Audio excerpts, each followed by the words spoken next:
5 fights that need to happen after UFC 232. In no particular order. Let's start with one of the most important.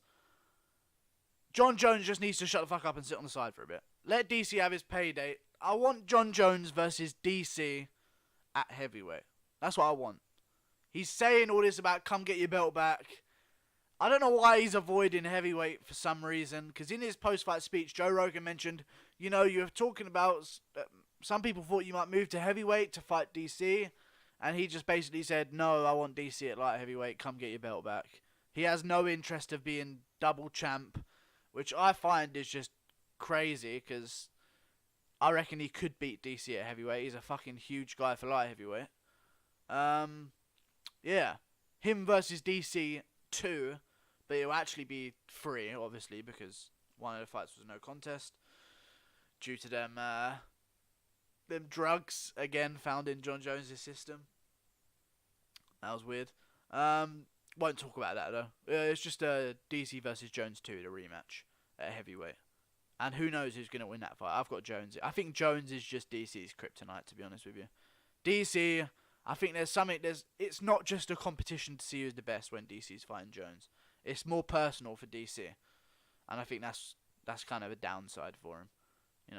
Hinders his performance quite a bit. And plus Jones is juiced to the gills on steroids.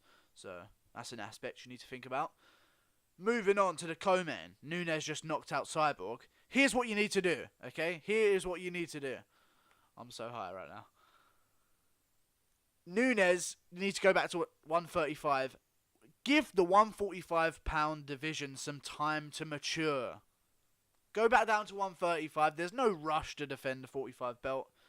3 months or so, you had a quick fight. In 3 months, go back down, defend the 135-pound belt against a top contender.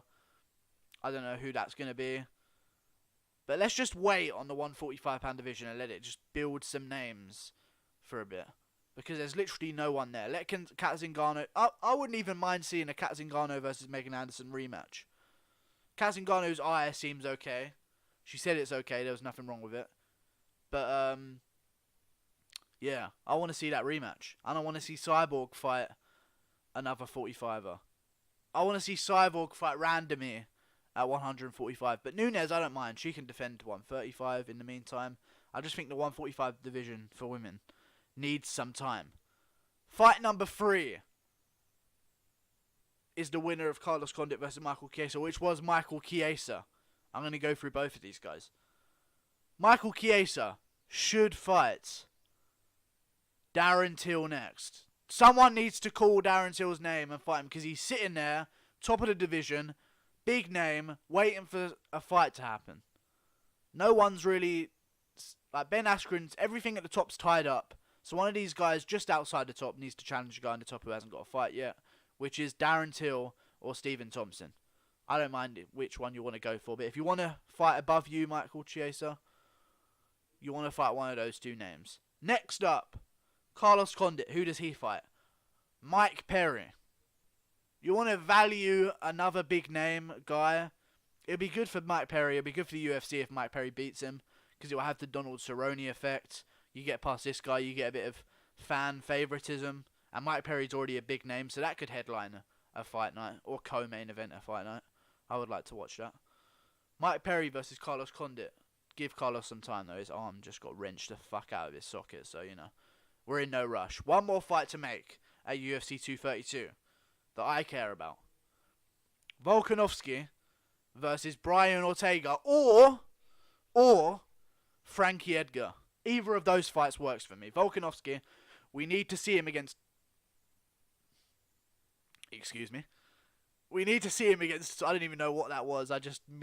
Something just happened in my throat, and I've never felt that experience before in my life. So, I'm just going to ignore that. That seems okay. Volkanovski needs to fight Brian Ortega or Frankie Edgar next. We need some clarity at the top of the featherweight division.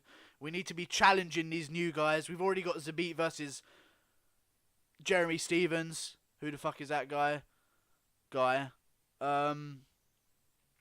Yeah, we need to clarify the top of the featherweight division. See if what can entice Max Holloway to even stay at the division. Because let's say Volkanovski fights Frankie Edgar, fight night main event, and absolutely ruins him. Runs through him, screams Holloway's name. Now you've got some reason to stay at the division. You know? Let's say Volkanovski goes in and knocks out Brian Ortega in round 1, screaming Max Holloway's name in the post-fight interview. You've got a fight there, you know? And it's already a logjam at 155. And adding Max Holloway to that logjam, although it will be fun, that lightweight division needs some time to just figure itself out before we chuck another fucking champion in there. You know? Good stuff. Watch the videos. Like and subscribe, guys. Thank you for watching. Yeah, hope you liked the video. Top 5 things. Top 5 fights to make after UFC 232. I think I've got the best ones. I think I've listed all the best ones. Oh, and Latifi versus Anderson. Such a boring fight, I don't even care. Anderson can fight fucking, I don't know. Anderson can fight Anthony Smith, and Latifi can fight someone in the bottom of the division. Tyson Pedro, there you go, done. See you later, guys. So, top 6 fights to see after UFC 232. That's in the title now.